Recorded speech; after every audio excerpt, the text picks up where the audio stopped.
24 billion.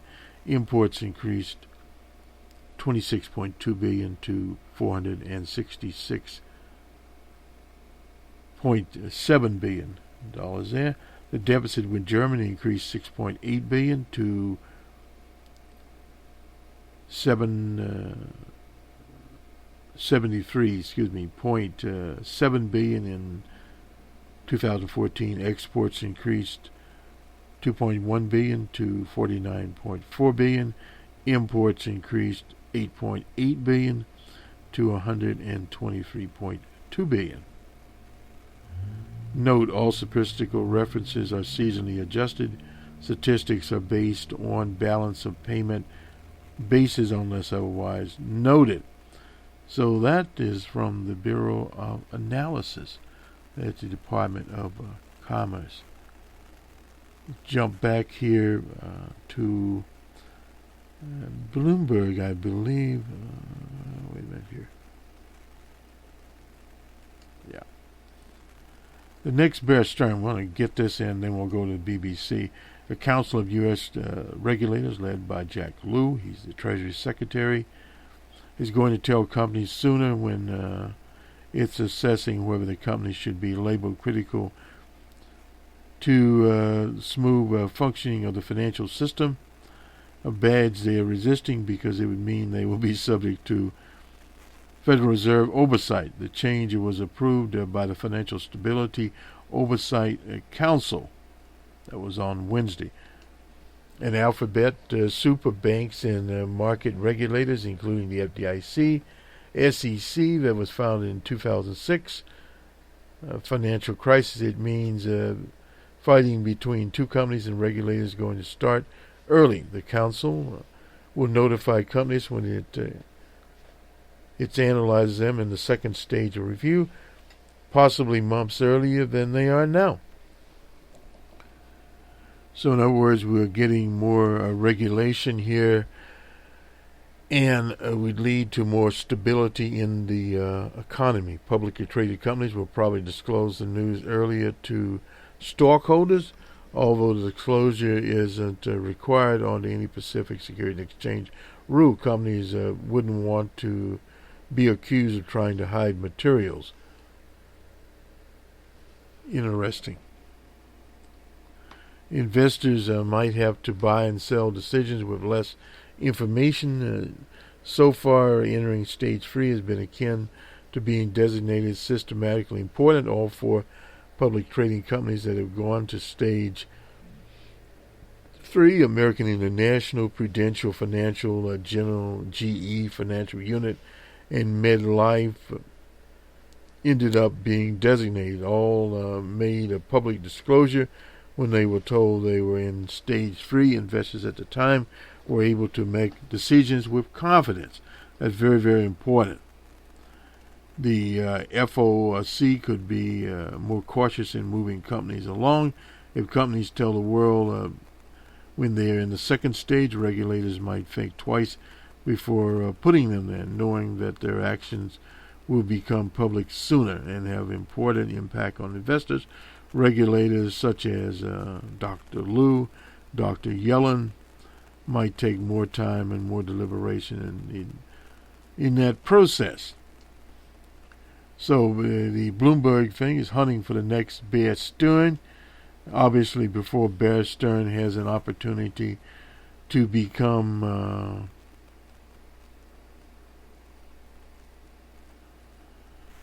a reality. Let me just grab one other little thing here. Christine Hernandez, Kushner, the president of Australia, apparently forgot that it's not too smart to make fun of people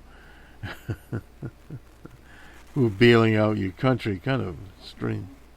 Well, she had a conference attended by quite a lot of businessmen, and she sent a tweet out which basically mocked, or seemed to mock, the way that some people read those tweets as their first language, looked up their R and their L. So if we take a look at their first tweet, it basically says, did they only come for the light app? Well, we'll skip that one, but The Argentine president already mixed fury at home over mysterious. Well, anyway, we won't go into the prosecutor here, but still, there is no stopping her China travel plans.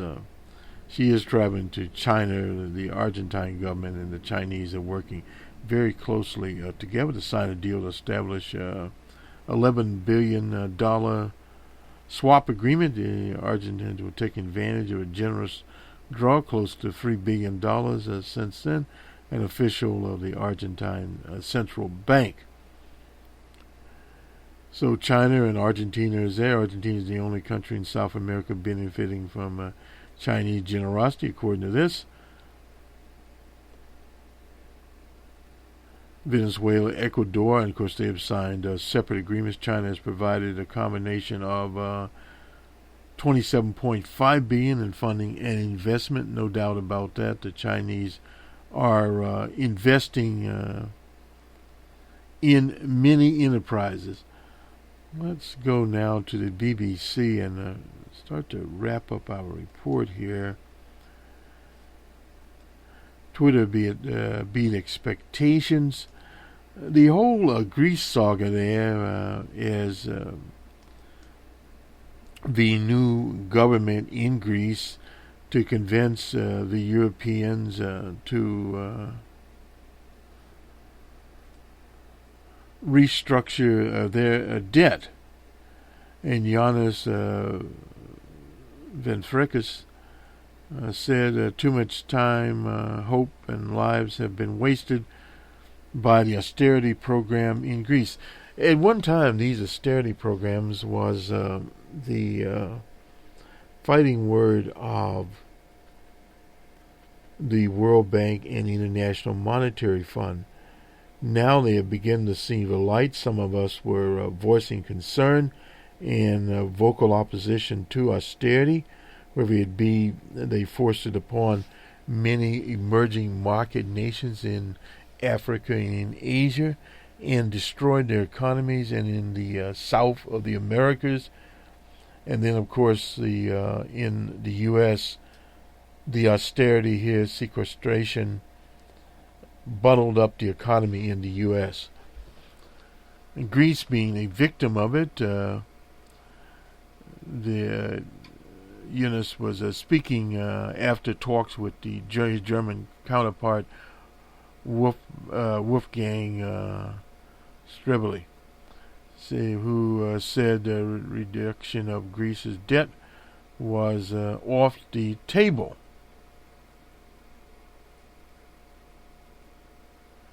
On Thursday evening, thousands of people gathered in front of the Greek parliament to back the Syriza party, which won the last election. The first demonstration in favor of a Greek government. The demonstrators were also protesting against what they described as blackmail by the EU. So this is going to play out there. Evidently the Greek finance minister didn't get anything out of the Germans. What will Greece do? Speaking after the meeting there, Mr. Shively was quick to rule out the so-called haircut of the debt. And that debt is more than 320 billion euros. That's 240 pounds, or $366 billion. He said that Greece belongs in the euro and that Germany has offered to help the country meet its debt conditions by strengthening its tax system. That will not go over in Greece. So they've got obviously problems here, and many of these problems are very severe problems that will have to be solved. Now, what the government of Greece will do, it'll be interesting to see, because the people in Greece are firmly behind the Syriza government there, and the Europeans are firm, particularly Germany, in not letting the Greece cut its debt obligations, perhaps restructuring some things. Denmark, we'll catch Denmark here. The central bank takes interest rates even lower in Denmark. That's been central bank's the fourth time in 3 weeks. It's cut its key policy rate, dropping it to minus 0.75% or minus 0.5. The central bank also intervened in the foreign exchange markets in the tune of 16 billion to the weak krona there. So that's the Danish National Bank, a necessary instrument to defend its fixed foreign exchange policy. Denmark has tied its currency, the krona, to the euro, and before that to the German mark for 35 years. Denmark's borrowing cost, the yield on a 10-year government bond, has dropped to the second lowest in the world. Only Switzerland borrows at a cheaper rate. The yield there is negative, meaning depositors pay the central bank to lend it money. It's a good deal if you can get it there. Let's do the numbers now.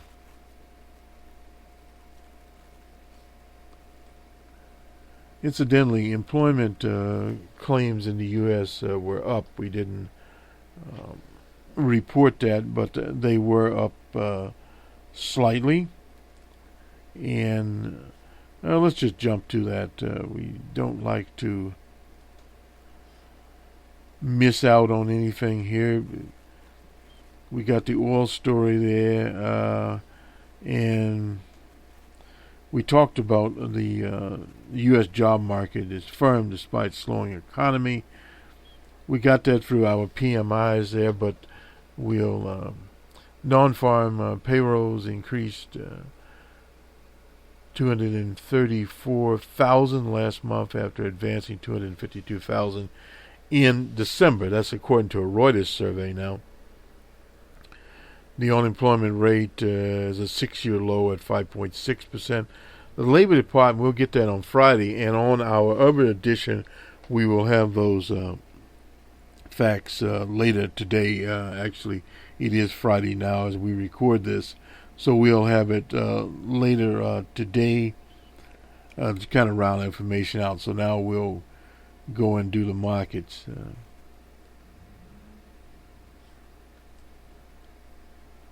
This will be Thursday. It was noted here. The Thursday figures. Nonetheless, the FTSE 5.91. The DAC, let's go to Amsterdam first. 0.42. Now we'll go to the DAC. It was down 5.91. The CAC in France was, let's see, where was it? 7 in Brussels. They were also in the negative area at 8.60. Also in Madrid at 42.30 in the negative. In Zurich at 63.92 in the negative.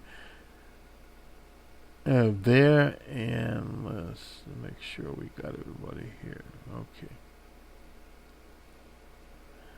In Moscow on Thursday, they were at 40.04. In Johannesburg, they were, we've got the Friday reading in here, at 294.82 in the negative in Johannesburg.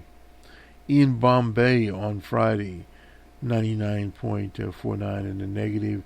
In Karachi on Wednesday, 170.89 in the negative. In Lahore also 12.10 in the negative. In Colombo, 47.25. In Tehran on Wednesday, 247.60. In Sydney on Friday, 9.20. The Nikkei 137.18 in the negative. Hang Seng in Hong Kong on Friday was in the negative 40.6.